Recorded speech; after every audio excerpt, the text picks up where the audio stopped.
Indian taxi driver बर्बाद है, ठीक है। अरे तुम्हें ऊबर ही तो चलाने के लिए मना करिए।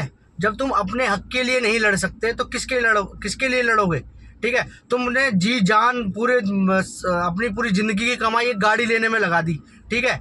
और अब जब तुम्हारी लाइफ, ड्राइवर लाइफ बर्बाद हो रही है, तुमको अच्छे रेट नहीं मिल रहे और तुम अपने हक के लिए नहीं लड़ पा रहे हो, तुमसे केवल ऊबर को बायकॉट करने की बात हुई है।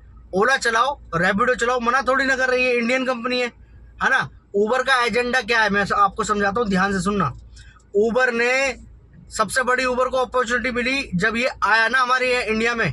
इसने इंडिया के ड्राइवरों को टारगेट करा कि ये अनपढ़ होते हैं, पढ़े लिखे नहीं होते, मतलब पढ़े लिखे तो हैं लेकिन इतने पढ़े लिखे नहीं होते कि ये हमारी स्ट्रेटजी को समझ पाएंगे, ठीक है।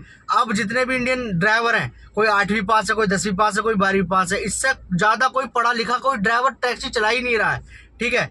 इसीलिए ये हमको आराम से बेवकूफ़ बनाती आई हैं, लेकिन अब नहीं चलेगा। तो बेवकूफ़ कैसे बनाती है मैं बताता हूँ आपको।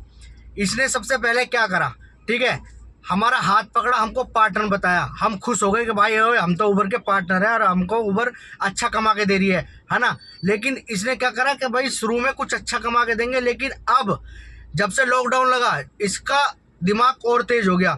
इसने क्या नाम है, उबर ने यहाँ पर जितने भी इसके ऑफिस वगैरह थे सब बंद कर दिए।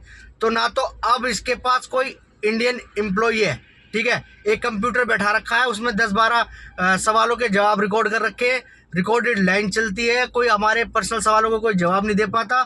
रेट की तुम्हें पता ही है, रेट की क्या हालत कर रखी है। तो सिंपल सी बात इतनी है कि उबर हमारे देश का पैसा खा रहा है और कुछ नहीं। इसने ड्राइवरों को सेट कर रखा है कि इंडिया में जो लूटा जा सकता है वो ड्राइवर लूटा जा सकता है इस समय, ठीक है।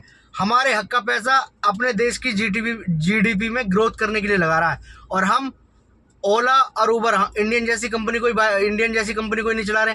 उनको चलाओ, उनको एहसास दिलाओ कि हाँ हम तुम्हारे साथ हैं, तुम हमें अच्छा रेट दो। उबर को हम बायकॉट करते हैं। तो अब ये ठाना है। अब तुम पहले तो ये सुनो, उबर में ऐसी हड़ताल ना तो जयपुर में हुई, ना गुजरात में हुई, ना मुंबई में हुई, ना लखनऊ में हुई, ठीक है।